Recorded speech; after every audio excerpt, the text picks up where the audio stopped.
Have you ever stopped and looked at your life, thinking, yeah, things are going pretty well? That was exactly where I was. At 42, I had a comfortable home in the suburbs, a steady position as a logistics manager, and most importantly, a family that meant the world to me. My wife, Lauren, was everything: intelligent, stunning, and that perfect balance of gentle and strong-willed. Together, we were raising our 4 kids: Ethan, Grace, Noah, and the youngest, Lily. They were my reason, the motivation behind my early mornings and the job I didn't exactly love but accepted for the sake of stability. That's what being a man meant to me, sacrificing for the greater good. I wasn't the type chasing after fast cars or exotic vacations. No, I had my eyes on something more meaningful: peace and a grounded life. I was determined to give my children the kind of childhood I never had. My own dad, Richard, had never exactly been warm or nurturing. He was harsh, emotionally distant, and made love feel like something you had to earn. I had promised myself I would be different, the kind of father who showed up for soccer matches, met with teachers, and made sure bedtime always included a story. I wasn't flawless, but I always gave it my all. And Lauren, I truly adored that woman. We'd shared nearly 2 decades together. She had this incredible way of making everything feel a little lighter, like just her smile could ease the weight of the world. Sure, we had our disagreements, what couple doesn't? But we always pushed through. That's what marriage is supposed to be about, standing by each other. At least, that's what I believed. Lately though, something had subtly shifted. Not in any big, obvious way, just small signs. She lingered in the bathroom a bit longer than usual, and her phone always seemed to be face down. When I gently asked if everything was okay, she'd give me a tight smile that seemed more like a barrier than an answer. After so many years together, I could tell she was holding something back. I tried to brush it off, thinking maybe she was just under pressure, maybe work or life was weighing her down. Everyone has their moments, I told myself. But then came that night. The kids had all gone to bed and I was sifting through channels on the couch, not really watching anything. Lauren was sitting at the other end, casually scrolling on her phone. When I glanced over, I caught her looking at me, and not with warmth. It was a look that was unfamiliar. Not anger or sadness, something deeper, heavier. Concerned, I muted the TV and asked if she was okay. She seemed startled, as if I'd caught her in a secret. Her lips pulled into that same restrained smile. Just thinking, she said. Thinking about what? I asked, genuinely curious. Her gaze dropped to the floor. Stuff you wouldn't understand. I laughed lightly, brushing it off, but her words stayed with me. Stuff I wouldn't understand? What did she mean by that? I told myself not to overthink it. When you've been with someone for nearly 20 years, trust becomes the foundation. You rely on it because without it, everything falls apart. But sometimes trust makes you blind to what's right in front of you. By the next morning, everything seemed back to normal. Breakfast flowed with laughter. Ethan made one of his usual jokes, the kind that wasn't actually funny but had Grace and Noah howling. Lily, clumsy as ever, spilled her juice, and Lauren sprang into action, wiping it up with her usual calm, easy smile. It felt like any other day. If someone had asked me then, I would have told them life couldn't be better. I had what many people only dream about: a loving family, a stable home, a peaceful routine. But perfection, I've learned, is fragile. Just one crack can break the entire foundation. And my crack was about to show, I just didn't know it yet. It was an ordinary Saturday evening, nothing special about it. The kids were upstairs, likely bickering over which show to watch. The smell of spaghetti and garlic bread still lingered in the air. I was in the kitchen, wiping down the counters, soaking in that peaceful, content moment. If someone had told me that in just 10 minutes everything would change, I'd have thought they were joking. Lauren came in quietly. She didn't say a word. No warm greeting. No kiss. Just the still silence. I looked up and saw her leaning against the doorway, arms crossed, eyes fixed on me like she was studying me. Something was off. You all right? I asked, tossing the dish rag over my shoulder. She nodded, but her lips were sealed tight, like she was holding something in. That was the first sign. Lauren never hid her emotions well. You could always tell if she was upset or hurting. But this wasn't like anything I'd seen from her. What's going on? I asked again, standing still, trying to read her expression. She didn't respond right away. Her eyes darted around like she was scanning the room for an escape.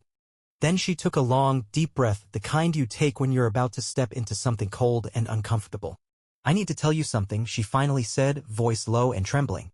Okay, I replied cautiously, my heart starting to race even though I didn't know why. What is it? She hesitated again. This pause was even longer. She looked down like the floor had become the only thing that made sense. Then her eyes met mine, and I'll never forget what I saw in them: guilt, fear, and a sorrow I couldn't explain. James, she said, swallowing hard as her voice cracked. You're not the biological father of our 4 children. I let out a laugh. Not because it was funny. No, that laugh wasn't out of amusement. It was the kind of nervous laugh people let out when reality stops making sense. I stared at her, waiting for the punchline, certain she'd break into laughter and say it was all a joke. But she didn't. Her expression remained frozen, her eyes fixed and unmoving. That was when a chill swept through me, as if someone had cracked open a freezer inside my chest. My heartbeat slowed but hit harder with each thump, echoing loudly in my ears. Meanwhile, the sound of the kids laughing upstairs filled the air like everything was perfect. They didn't have a clue. Honestly, neither did I. Still trying to hang on to any sense of normalcy, I forced a half smile and shook my head. Come on, Lauren, this isn't funny. Stop messing around. But she wasn't joking. Her voice barely rose above a whisper as she said, I'm not kidding. That smile I had clung to disappeared in an instant. What did you just say? I asked, my voice low and sharp like shattered glass. You're not their father, she repeated, this time louder. Her eyes darted toward the kitchen window, avoiding my face like it was too much to bear. It felt like being hit by a freight train. Not 1 child. Not 2. But all 4? I couldn't believe it. No way this could be real. I had been present for every ultrasound, every moment in the delivery room, through every endless, exhausting night. I had held them in my arms, fed them, given them names. That's not something you do for children who aren't your own. What are you even saying, Lauren? My voice was climbing now. I didn't want to shout, but I couldn't control it. She began to cry, hiding her face with her hands like it might shield her from the truth. Slowly, she slid down the wall until she was curled up on the floor, her knees pulled close like a child being punished. I approached cautiously, fighting to keep my anger in check. Lauren, look at me, I said, my tone strained. She remained still. Please say something, I urged, louder this time. Eventually, she lifted her head. Her face was wet with tears, and I looked her directly in the eyes. Who is their real father, Lauren? I leaned closer, bringing myself down to her level. Her lips moved silently at first. I could see the hesitation, like she understood that once the words came out, they could never be taken back. Every part of me went rigid, like I was bracing for impact. And then, barely audible, she spoke. It's your father, James. Everything stopped. Time, sound gone. A ringing in my ears grew louder until I thought I might lose my hearing entirely. I stumbled backward, hitting the counter behind me without even feeling it. My entire body went numb. This wasn't a dream, I was fully awake, yet it felt like the worst nightmare imaginable. I stared at her, blinking slowly, hoping I had misunderstood. Say that again, I said. She shook her head, her tears flowing freely now. I'm sorry, James, I didn't say it again, Lauren. I shouted, slamming my hand down on the counter so hard the plates rattled. Her head jerked up in fear, her lips trembling as she repeated it in a voice that sounded forced and broken. Your father is their biological father. Time blurred. I stood there, unsure if it had been seconds or hours. All I knew was that something inside me shut down. Breathing felt optional. I stared at the woman I had devoted my life to, and she looked completely unfamiliar. The person I had loved, protected, and given everything for was now a stranger standing in my kitchen. And my own father? The man who had played with those kids, bouncing them on his knee, proudly calling them his grandchildren, he had known. All along. He had known. Something deep within me began to unravel. Not suddenly, but slowly. It was a tearing sensation, like fabric being pulled apart thread by thread. My heart wasn't just broken, it was disintegrating. I said nothing. I didn't move. I just stared at her, struggling to recognize the person she truly was. Because the woman in front of me couldn't possibly be my wife. This is what you did, I said, my voice empty. You destroyed everything. She reached out as if to comfort me, as if her touch could undo the damage. I recoiled instantly. Don't, I warned, my tone sharp and cold. Don't touch me. Her face collapsed in sorrow and she sobbed harder, but I had no sympathy left to give. Without another word, I walked into the living room, picked up my keys, and made for the door. Behind me, she pleaded, asking me to stay, insisting that it wasn't how it seemed, that she loved me, that this could somehow be repaired. Repaired? After shattering everything we built? I sat in my car, gripping the steering wheel until my knuckles were drained of color. My breaths were shallow and uneven, like I had just sprinted for miles. My vision blurred, not from tears, but from a fury so deep it clouded everything else. Looking back at the house, I saw her at the window, crying. She looked like someone who had been broken. And maybe that was fitting, because now I was broken too. Her words kept echoing in my head like a curse I couldn't escape. You're not the father of our 4 children. Your father is their biological father. My own father. Those words churned inside me endlessly. Time dragged. Each second was a lifetime. The anger inside me wasn't loud, it was quiet, consuming. A fire without flames. A thundercloud holding its roar. I wasn't just angry at her. No, that would have been far too easy. The anger I felt wasn't directed outward, it was all turned inward. I was furious with myself. Furious for being so naive, for missing what now seemed so obvious, for convincing myself I had this flawless family. How many times had I welcomed that man into my home? How many occasions did I trust him to watch my children, share meals with us, laugh with them like everything was perfectly normal? My hands clenched tighter around the steering wheel as I shook my head in disbelief. What a fool I had been. What an absolute fool, James. Then the memories started to resurface, one after the other, each one like a slap in the face. I remembered when Ethan was born, standing in that delivery room, gripping Lauren's hand as she screamed in agony. And when I looked down at that baby for the first time, I thought to myself, he looks just like my father. People joked about it, too. He has his grandpa's nose, they'd say, laughing. And I laughed along with them, thinking it was just a sweet coincidence. What an idiot I was. There was also that one Christmas when my dad brought brand new bikes for all 4 kids. Not just one bike, but a bike for every single one of them. I had told him, that's too much, Dad. You really didn't need to go that far. He only smiled and replied, they're worth it. At the time, I thought he was just being a generous grandfather. But now I saw it differently. He wasn't spoiling his grandkids, he was lavishing gifts on his own children. My fist came down hard on the dashboard, making the entire car tremble. I slumped forward, resting my forehead against the wheel, my breath coming out in short bursts like I just finished a marathon. He had known. The entire time he had known. And Lauren? She'd been lying to me for years. Every morning, waking up next to me like everything was fine. Kissing me goodbye before work, calling me sweet names as if our life together was solid. All while raising his children in my home. My phone buzzed from the passenger seat, screen lighting up with her name. Lauren. The name pulsed like a heartbeat. I stared at it without touching it, just watching it ring and ring until it finally went silent. I couldn't hear her voice. Not yet. I stayed parked there for another 20 minutes, lost in thought. Thoughts of her. Of him. Of the children. Were they even mine anymore? That question struck me harder than anything else. My chest ached, and for the first time, the tears came. Not the loud kind with gasping breaths, just quiet, relentless tears that slid down my cheeks without a single change in my expression. I wasn't going to let myself break. Not because of them. Wiping my face, I looked at my reflection in the rearview mirror. My eyes were bloodshot, my features hardened. I barely recognized the man staring back. The James the First had been calm, rational, steady. That version of me was nowhere to be found. I inhaled deeply, turned the key, and let the engine rumble to life. I didn't have a plan.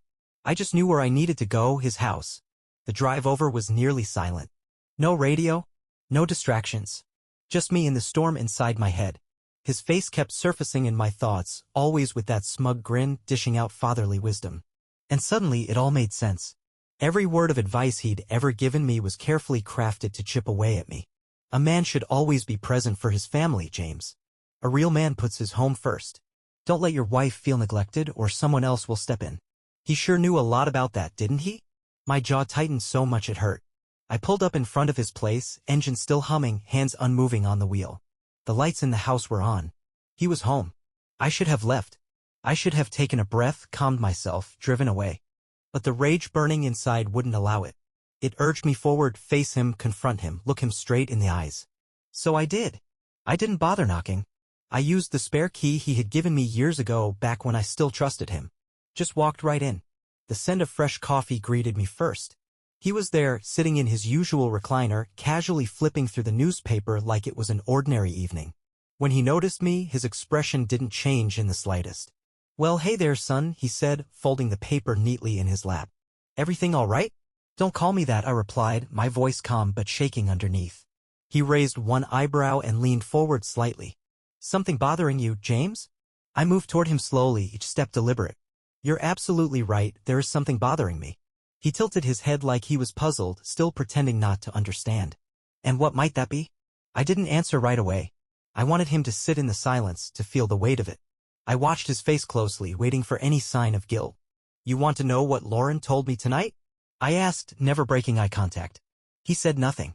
But I saw it, a flicker, a brief flash in his eyes. Small but unmistakable. That was all I needed. She told me those kids, they're not mine, I said, stepping closer. She said they're yours. His expression shifted then. Not to fear. Not to regret. Just stillness. He leaned back in his chair and let out a long sigh as if he'd been carrying the secret for years. Then, unbelievably, he smiled. I figured she'd tell you eventually, he said, rubbing his palms together slowly. I always warned her that the truth would catch up. The air caught in my throat. He had been waiting for this moment. He was prepared. You destroyed me, I said, voice trembling. You took everything I had and shattered it. Oh, don't be so dramatic, he responded, waving his hand like he was dismissing a child's tantrum. Your marriage was falling apart anyway. I just did what needed to be done. What was so necessary? My voice began to rise, the thunder I'd been suppressing finally starting to roll out. Was it absolutely essential to sleep with my wife? To be the father to my children? He got to his feet with deliberate slowness, like there was no rush at all. I had expected fear, maybe even pleading. But instead, he walked calmly toward me until we were eye to eye and said, if you had been a better husband, none of this would have happened. Everything that followed is a blur. I honestly can't recall the next few moments.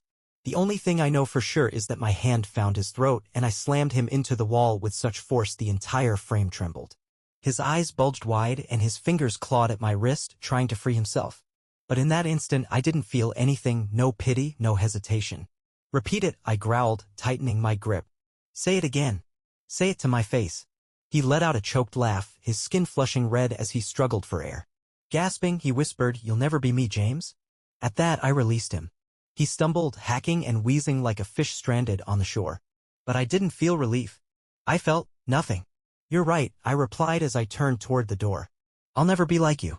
And just like that, I walked away. I didn't glance back. But one thing had solidified in my mind, I wasn't going to let them win.